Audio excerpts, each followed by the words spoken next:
इसलिए मैं खुदा का शुक्र करता हूँ। और उसकी हुजूरी जब हमारे बीच में रहती है, कई गवाहियों को हमने सुना, कई गवाहियों को खुदा तैयार कर रहा है। इसलिए मैं खुदा का शुक्र करता हूँ, क्योंकि हम कोई मरे हुए खुदा की नहीं बल्कि जिंदा खुदा की इबादत और आराधना करते हैं। जल्दी से निकालेंगे रसूलों की अमाल या प्रेरितों का काम 8 उसका 26 और 27 कोई भी पढ़ने में मदद करने पाए। Acts of Apostles chapter 8 verse 26 and 27। फिर खुदावन के फरिश्ते ने फिलिप्पस से कहा, उठकर दक्षिण की तरफ उस राह तक जा जो यरूशलेम से गजा को जाती है, और जंगल में है। वो उठकर रवाना हुआ। तो देखो एक हबशी खोजा। ध्यान से सुने, आज रात खुदावन की रूह हमसे कुछ बात फरमाने पर है, वो कुछ बताने पर है कि एक हबशी खोजा आ रहा था। वो हबशियों की मलका खुदा का एक वजीर और उसके सारे खजाने का मुख्तार था, और यरूशलेम में इबादत के लिए आया था। अब घर जाकर उसका 26 से लेकर 40 तक पढ़ लेना, मेरे पास इतना वक्त नहीं है, इसलिए मैं बिल्कुल भी बातों को आगे पीछे पढ़ने के लिए वक्त ना निकालते हुए सीधे वचन या कलाम की ओर आप जाएंगे। यहाँ पर अक्सर ये जो अध्याय है या ये जो आयतें हैं, बपतिस्मा जब होती है तब हम लोग इस आयतों को निकालते हैं, और हम यहां पर खुदावन के जो नजात है, यीशु मसीह के नजात के बारे में, बपतिस्मा के बारे में हम लोग देखते हैं। थोड़ा सा नजरिया उसको अलग करते हुए आज रात एक ऐसे व्यक्ति के बारे में जो इबादत के लिए कुछ भी करने के लिए तैयार है। और खुदा की रूह आज हमसे कुछ लोगों से, ना केवल कुछ लोगों से, मैं समझता हूं कलीसिया से खुदावंद जरूर उसकी रूह हमसे बातचीत करेगी, क्योंकि खुदा का कलाम जब यहां पर खुदा की इबादत चल रही थी तभी खुदा के खादिम लोग बोल रहे थे, टूटे हुए लोगों के नजदीक रहने वाला वो खुदा है। हालेलुया। या टूटे हुए दिल के समीप रहने वाला वो जिंदा परमेश्वर है। हालेलुया। पाकीज़गी के बिना उस खुदा को हम खुश नहीं कर सकते। जब ये बातें मैं जब वहां सुन रहा था तो मुझे एक कंफर्मेशन था कि खुदा की रूह आज हमसे बातचीत करने पे है, क्योंकि मैं वही कलाम पर आज बोलने पर हूं। Praise the Lord. हालेलुया। ये एक बंदा है जिसके बारे में हम अक्सर बपतिस्मा जब होता है हम बोलते हैं, हम पढ़ते हैं कि कैसे उसने बपतिस्मा को लिया और वो रवाना हो गया है। रसूलों की अमाल या प्रेरितों का काम हम लोग पढ़ेंगे तो वहां पर 8, 9, 10 में बनी इंसान या मनुष्यों के 3 जातियों के बारे में जिनके द्वारा सारा कलाम सारे दुनिया में, क्योंकि यीशु मसीह ने बोला था जाओ जाकर सारी कौमों को क्या बताओ, इंजील बताओ या सुसमाचार या खुशखबरी को बताओ। यहां पर इस बंदे को भी खुदावन ने इस्तेमाल किया, वो विषय नहीं है, लेकिन 8 में अगर आप देखोगे तो इथोपिया या अफ्रीका जो कॉन्टिनेंट है वहां पर खुदा का कलाम पहुंचा। 9 में जब हम आते हैं वहां पे शाऊल या पौलुस को खुदावन ने कैसे तब्दील किया। 10 में जब हम आते हैं इटली वाला जो कुर्नेलियुस था उसको कैसे खुदा ने बदला। हालेलुया। ये सारे पृथ्वी को नोहा, मैं उस तवारीख की ओर नहीं जाना चाहता हूं, शेम, हाम और जो जाफेत करके उनके बच्चे थे, वहां से ये सारी जगहों पर लोग पृथ्वी पर फैल गए थे, और वहां से ये जो रेस था, जो वंश थी, वो आगे बढ़ती गई। Praise the Lord. हम आज रात इस व्यक्ति के बारे में थोड़ा सा पढ़ेंगे। वहां पर लिखा है कि वो फिलिप्पुस को फरिश्ते ने बोला जा और एक ऐसे जगह पर जा जो कहां पर है, बियाबान में है, जंगल में है। गाजा कर जो जगह है वो एक एकदम डिस्ट्रॉयड सिटी था उस वक्त में, एक टूटा हुआ एक शहर था, वहां से लोग जाना पसंद नहीं करते थे, वहां पर और कोई नहीं था। उस बियाबान के बीच में खुदा एक व्यक्ति को तैयार कर रहा है। आज रात भी हालेलुया, हम जानते हैं कई लोग जंगल से होकर जा रहे हैं, बियाबान से होकर जा रहे हैं, तो आपके लिए खुशखबरी यह है कि बियाबान के बीच में भी खुदा आपको छोड़ता नहीं है, जंगल के बीच में भी वो आपको छोड़ता नहीं है, वो आपके लिए एक हालेलुया मौज़ात को तैयार करने पर है। हालेलुया, कितने लोग आज रात विश्वास के साथ ये बोलने के लिए तैयार है, खुदा मेरे बियाबान की जिंदगी में भी आज रात को मौज़ात करने पर है, मैं ईमान लेकर आता हूं। हालेलुया, ये व्यक्ति या ये बंदा ये कोई मामूली इंसान नहीं था, ये खोजा था। खोजे के बारे में मैं बताऊंगा आपको। उसके पहले ये कहां से आ रहा है मालूम? कूश, जो हिंदी या उर्दू में लिखा है, अंग्रेजी में हम लोग पढ़ेंगे तो इथोपिया से आ रहा है। कहां से आ रहा है? जो अफ्रीका का वक्त नहीं है कि मैं मैप दिखाकर आपको बता सकता था।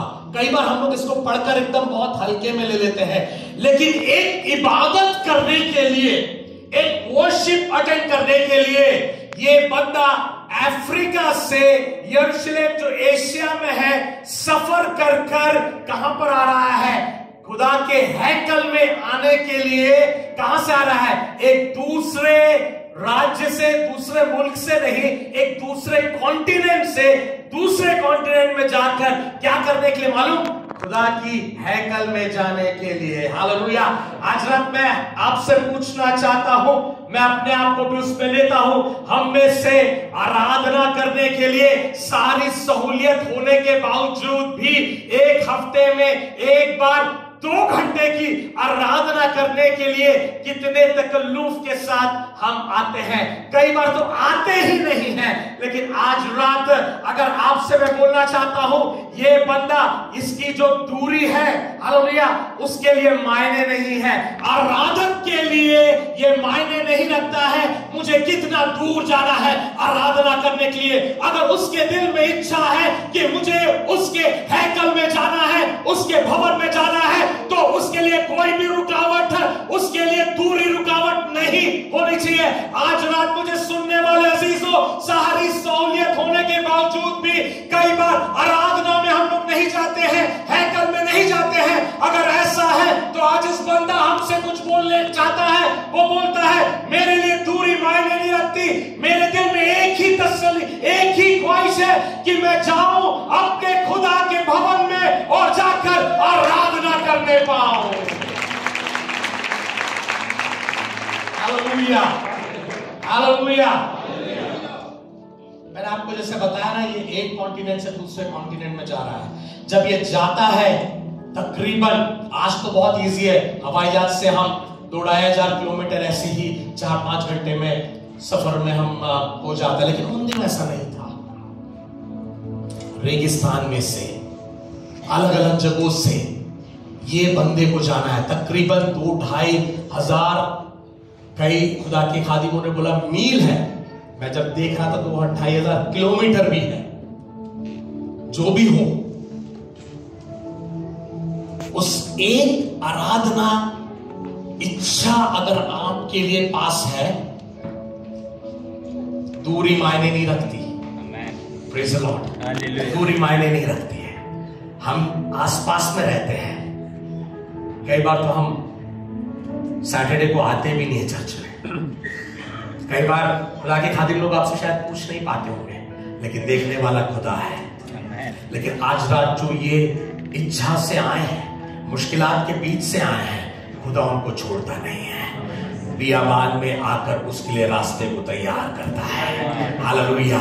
आप मुश्किल से आए होंगे, आपके जिंदगी में बियाबान की हालात होगी, लेकिन अगर आप इस इच्छा से आए हैं कि मैं खुदा की इबादत करने जा रहा हूं, मुझे परवाह नहीं कितना टाइम लगेगा, मुझे परवाह नहीं मेरी शरीर में जिस्मानी तौर पर मुझे थकान होगी कि नहीं होगी, लेकिन हालेलुया मैं उसके हैकल में जाकर आराधना करना चाहता हूं। कई लोग यहां पर जब आते हैं, मैं देखता 9 बजे आते हैं, हालेलुया 8 बजे की आराधना है। बस वालों की बात नहीं कर रहा हूं, बस वालों को मुझे मालूम है मिड डे ब्रेक है, लेकिन हालेलुया अगर हमारे पास सहूलियत है, हालेलुया हाल उस खुदा के लिए अगर हमारे दिल में इच्छा है, हालेलुया हम पूरे दोपहर से तैयारी करते रहेंगे, खुदा मुझे तेरे भवन में जाना है, तेरे हैकल में जाना है, मुझे आराधना करना है, मुझे छुटकारा पाना है, मुझे बरकत पाना है, मुझे आशीष पाना है। केवल गीत गाने से नहीं, लेकिन हमारी जिंदगियों को दिखाते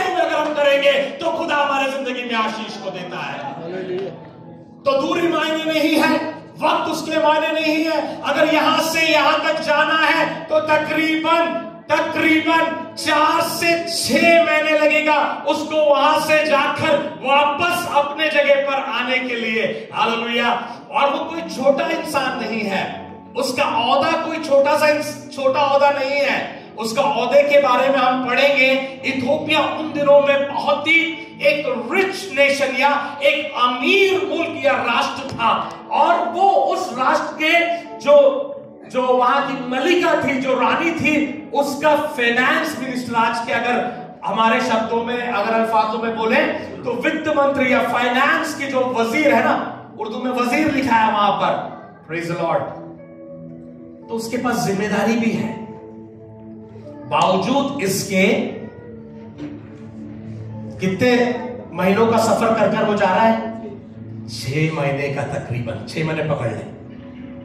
कई के लिए एक इच्छा है, मुझे खुदा के भवन में जाना है। Praise the Lord. आज कितने लोग इस तमन्ना से आए हैं कि मुझे खुदा के भवन में जाकर उसकी आराधना करना है, उसके हैकल में जाकर उसकी इबादत करना है। कितने लोग आज रात इस दिल के साथ आए हैं? हाथ मत उठाएं, आप अपने आप से सवाल पूछिए। महीनों कई बार तो हम कलीसिया भी नहीं आते हैं, खुदा को जानकर भी खुदा को ना जानते हुए जीते हैं। आज रात ये बंदा हमें बता रहा है, हमें कुछ सिखा रहा है। हालेलुया। वो बोलता है मेरे लिए दूरी मायने नहीं रखती, मेरे लिए वक्त मायने नहीं रखता, मेरे लिए मेरी जिम्मेदारी है, मैं उसे निभाऊंगा, लेकिन उससे बढ़कर मुझे हालेलुया उस मोहब्बत के कारण उस खुदा को उसने पूरी तौर से अभी तक जाना भी नहीं, लेकिन हालेलुया वो चाहता है कि मैं जाऊं उसके हैकल में जाकर आराधना कर कर आऊं। दूसरा हालेलुया, ये एक खोजा है। कौन है ये खोजा है। इस तृष्णा में जाएंगे तो खोजों को हैकल में अंदर आने की आजादी नहीं है। और खास करके यहूदियों का जो हैकल है उसमें एक दीवार है, और इस दीवार के इस पार केवल यहूदी लोग ही आ सकते हैं। और यहूदियों उस दीवार के इस तरफ जो है वहां पर लिखा हुआ है कोई भी गैर यहूदी उसमें दाखिल नहीं हो सकते हैं। मतलब उसके लिए शरीयत भी उसके खिलाफ थी, उसके लिए सारी बातें नेगेटिव थी। वो एक खोजा है। जिस्मानी तौर पर भी वो पूरी तौर से, शायद बाहरी तौर से वो सब अच्छा दिखे, लेकिन अंदरूनी हालत उसको मालूम है, उसकी हालात क्या है उसको मालूम है। बावजूद इसके उसके अंदर का जो ख्वाहिश था कि मैं जाऊं हैकल में जाकर खुदावन की इबादत करते रहूं, उसकी हालतें उसे रोक नहीं सकी, उसकी शर्मिंदगी उसे रोक नहीं सकी। आज एक भाई बोल रहे थे हमारे यहाँ पर हालेलुया खानदानों में ये शर्मिंदगी थी, लेकिन आज रात केवल उनके लिए नहीं, आप लोगों में बैठे हुए एक एक से बोलना चाहता हूं, अगर शर्मिंदगी भी है तो याद रखें उन बंदरों को तोड़ने के लिए उसके हैकल में आने की अगर आप तैयार है, वो बरसों से सालों से बंदरों में होंगे, लेकिन हालेलुया उसकी हुजूरी बंदरों को तोड़ती है, उसकी हुजूरी बंदरों को तोड़ती है, तो आजाद करती है। तो चाहे सारी बातें नेगेटिव क्यों ना हो जाए, सारी बातें एकदम नकारात्मक क्यों ना हो जाए, कुछ नहीं हो सकता है, लेकिन खुदा बोलता है यशायाह नबी की किताब में 56 में जब हम जाते हैं, निकालेंगे यशायाह 56, उसमें जाएंगे हम, और उसका 3 से यशायाह 56 उसका 3 पढ़ लें। और कलाम में क्या लिखा है सुने ध्यान से। और बेगाना का फर्जंद जो खुदावंद से मिल गया, हरगिज़ ना करे कहे, हरगिज ना कहे, खुदावन मुझे अपने लोगों से जुदा खुदावन मुझे अपने लोगों से जुदा करेगा, करेगा। और खोजा ना कहे। हाँ, अब देखो यहां पर आए हम लोग। यहां पर 900 साल पहले यशायाह दर्शन में देख रहा है और कह रहा है, खोजा भी ना कहे। हालेलुया, क्या ना कहे? देखो मैं तो सूखा दरख्त हूं।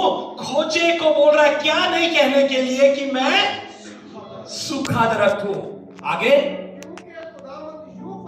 क्योंकि खुदावन यूं फरमाता है कि वो खोजे हाँ, जो मेरे सबकों को मानते हैं। Praise the Lord. हमारा विषय ध्यान से सुने। इबादत करने वालों के लिए खुदा छुटकारे को तैयार करता है।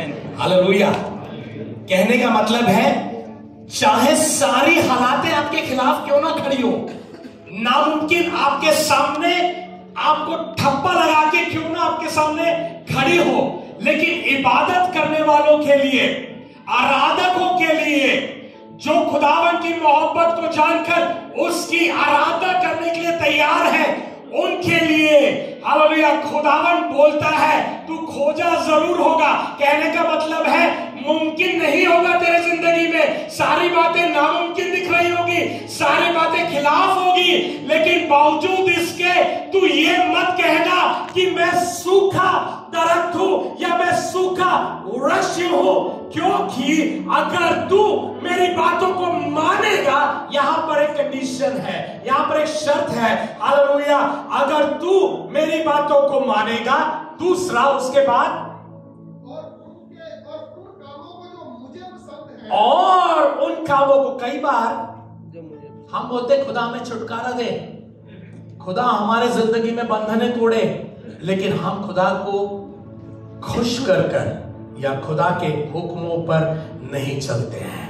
कई बार हम यहां पर बोलते हैं प्रभु हमें तो आजाद कर, लेकिन बाद में हम फिर वही गुनाह की जिंदगी में चले जाते हैं। लेकिन आज रात मन फिराव के साथ, हालेलुया, तौबा के साथ, अगर सच्चे दिल के साथ उसके हुक्म को मानने के लिए, हालेलुया, उसे खुश कर कर उसके साथ चलने के लिए अगर आप तैयार हो, कितना भी नामुमकिन का ठप्पा आपके जिंदगी पे, आपके हालातों पे, आपके पारिवारिक जिंदगी पे, आपके नौकरी जिंदगी में, कहीं पर भी कुछ भी नामुमकिन क्यों ना लिखा हो, लेकिन खुदावंद उस खोजे से बोलता है तू अपने आप को सूखा वृक्ष बोलने की जरूरत नहीं है। मतलब वहां पर एक उम्मीद को दे रहा है, लेकिन शर्त यह है कि तू मेरे हुक्म को मानने के लिए तैयार है। आज रात छुटकारे के लिए हम सब तैयार है, लेकिन कई बार हम उसके हुक्मों को मानने के लिए तैयार नहीं है। कई बार हम ऐसे कामों को करते हैं जो उसे ना खुश करते हैं, लेकिन आज रात खुदा बोलता है पाकीज़गी के साथ, आगे लिखा है, मेरे पास वक्त नहीं है इसलिए वहां नहीं जा रहा हूं, आगे लिखा है पवित्रता के साथ, पाकीज़गी के साथ, मेरे बातों को मानने वालों के लिए, हालेलुया, क्या करने वाला है खुदा मालूम आपको? वहां पर लिखा है, इस खोजे का नाम क्या था? खोजे का नाम क्या था? नाम क्या था? वो तो जगह से आ रहा है, वो इथोपिया से आ रहा है, वो उसका औहदा बताया है, उसका नाम क्या था? कोई बता सकता है? कोई नहीं बता सकता, क्योंकि उसका नाम नहीं था। हालेलुया। लेकिन आगे क्या लिखा है? पढ़े, जल्दी से पढ़े, 5 पढ़े।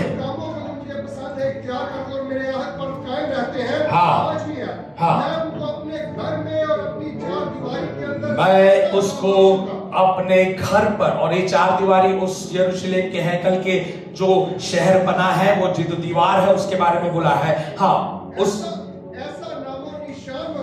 ऐसा नाम, अभी उसका नाम है क्या? उसके पास कोई नाम नहीं है, कोई उम्मीद नहीं है, कोई जानता नहीं है। आज रात शायद यहां पर बैठे होंगे, आपका नाम शायद आपके बगल वाला भी नहीं जानता होगा, लेकिन आज रात खुदा की रूह आपसे कहती है आपके ऐसा नाम देने के लिए खुदा तैयार है जो नाम कोई नहीं मिटा सकता है। शायद दुनिया वाले आपके नाम को मिटा दे, आपके हालातों पे आकर बोल दे इम्पॉसिबल, इम्पॉसिबल, इम्पॉसिबल, आपका सिचुएशन इम्पॉसिबल, आपका पारिवारिक रिश्ता इम्पॉसिबल, सालों से मियां बीवी इम्पॉसिबल रिश्ते में जी रहे हैं, सालों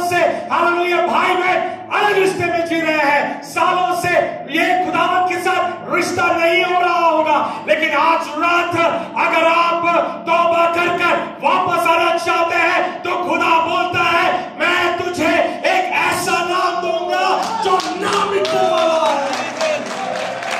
हालेलुया, ये दुनिया में नाम मिल जाएंगे, हालेलुया, ये दुनिया में नाम मिल जाएंगे, लेकिन खुदा बोलता है I am gonna give you an everlasting name, एक ऐसा नाम जो अबदी रहेगा। आज रात वो नाम मुझे चाहिए। हालेलुया, ऐसे बोलने वाले जो यहाँ पर बैठे हैं, हालेलुया, खुदा उनको देख रहा है, उनके बंधनों को तोड़ना चाहता है। Hallelujah, hallelujah, hallelujah, hallelujah. वृक्ष के बारे में, दरख्त के बारे में अय्यूब से अच्छा और कौन बोल सकता है। अय्यूब 14 उसका 7 से लेकर 9 3 बातों को मैं बताकर जल्दी से ठीक 10 बजे समाप्त करूंगा। अय्यूब 14 या आज रात यहां पर बहुत सारे लोग हैं जो उम्मीदों को खोकर बैठे हैं, पारिवारिक जिंदगी में उम्मीदों को खोकर बैठे हैं, छुटकारे की उम्मीद को खोकर बैठे हैं, शंगाई की उम्मीद को खोकर बैठे हैं, शिफा की उम्मीद को खोकर बैठे हैं, बच्चों की उम्मीदों को खोकर बैठे हैं। आज रात उनसे खुदा पवित्र आत्मा कुछ कहना चाहता है। हालेलुया, ये लिखने वाला अय्यूब जो सारी अपनी जिंदगी की सारी बातों को खोते हुए वो कह रहा है और कोई नहीं कह रहा है, उसको पूरा हक बनता है वो कहने का। और वो क्या कहता है, वो बोलता है देखो हम वृक्ष में है, याद रखना वो दरख्त के बारे में हम पढ़ रहे हैं। यहां पर बोलता है वृक्ष की, तो कोई भी उर्दू में पढ़ ले, हिंदी में यहां लिखा हुआ दरख्त की तो उम्मीद रहती है। हालेलुया, क्या रहती है? उम्मीद रहती है। कैसे उम्मीद रहती है? चला पढ़ेंगे। अगर वो काट जाए, कट जाए तो भी फिर फूट निकलेगा। पहला वो काट या कट जाए फिर भी निकलेगा। उसके बाद और उसकी नरम नरम डालियां मकूफ न होंगी। ओके, अगर चाहे उसकी जड़ जमीन में पुरानी हो जाए, यस, और उसका तना मट्टी में ढल जाए। दूसरा, हालेलुया, पहला क्या, वो अगर काट भी दिया जाएगा, हालेलुया, आज रात कटी हुई हालत में हो, हालेलुया, टूटी हुई हालत में हो, हालेलुया, खुदा का कलाम आपको उम्मीद बख्शता है। खुदा का कलाम आपको बोलता है हालेलुया, अभी भी पूरा नहीं हुआ है, खुदा का काम अभी भी पूरा नहीं हुआ है। खुदा कुछ आज रात लोगों को जोड़ने के लिए तैयार है। दूसरा बोलता है कि उसकी जो जड़ें हैं वो बहुत पुरानी हो गई होगी, हालेलुया, कोई बात नहीं, हालेलुया। तीसरा बोलता है वो सूख चुका होगा, कोई बात नहीं, लेकिन हालेलुया एक खास चीज है जो इसको वापस जिंदगी में लेकर आता है। वो क्या है? हालेलुया, वहां पर पढ़ते हैं, क्या लिखा है? तो भी पानी की बो पाते ही, पानी की वो सुगंध या वर्षा की वो जो बारिश की वो जो खुशबू है वही काफी है। हालेलुया, पानी गिरने की भी जरूरत नहीं है, उस पानी की खुशबू कहने का मतलब है आज रात पवित्र आत्मा का वो सामर्थ, खुदा का कलाम जो पानी है वो सामर्थ, उसकी खुशबू फैल जाए। हालेलुया, आपकी मरी हुई हालात को हालेलुया जिंदगी में तब्दील करने के लिए वो तैयार है। आज रात खुदा की रूह कुछ परिवारों को, कुछ रूहों को जो नाउमीदी से बैठे हैं, आज से खुदा की रूह कहती है हालेलुया, चाहे कट गया होगा, चाहे सूख गया होगा, चाहे जमीन के अंदर वो पूरी तरह से नाश हो गया होगा, लेकिन पवित्र आत्मा या रूह कुदूस या खुदा का कलाम वो काफी है, उसकी खुशबू काफी है, उसका स्पर्श काफी है, उसका हाथ काफी है। अगर आज रात बुलाने के लिए तैयार है, बंधनों को तोड़ने के लिए, हालेलुया, आपके गुलामियों को निकालने के लिए, खुदा आज भी एक नई उम्मीद देने के लिए तैयार है। कितने लोग आज रात तैयार है कि खुदा मेरे ऐसी हालातों से गुजर रहा हूं, लेकिन मैं आज चाहता हूं खुदा मैं उस खोजे के जैसे एक इबादत की रूह में आने के लिए ये किसके लिए है मालूम? जो इबादत करने वालों के लिए है। अगर नहीं है तो आज रात मन फिराव कर कर खुदा की हुजूरी में वापस आ जाए। खुदा का कलाम सूखने नहीं देगा आपको, खुदा का कलाम आपको मरने नहीं देगा। फिर से नया पेड़ को वो उगाना चाहता है।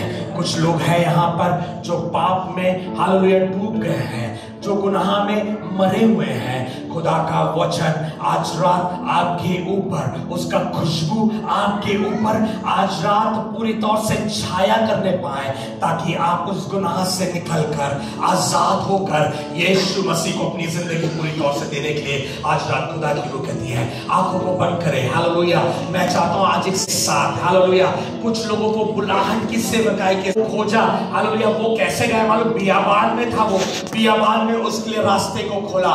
आज हमारे पास 10 मिनट में एक तब्दीली के साथ हमें यहां से जाना है आज रात। हालेलुया। जो अंगीकार करना है, जो तौबा करना है, आज रात बोले खुदा मैं तौबा करना चाहता हूं। हालेलुया।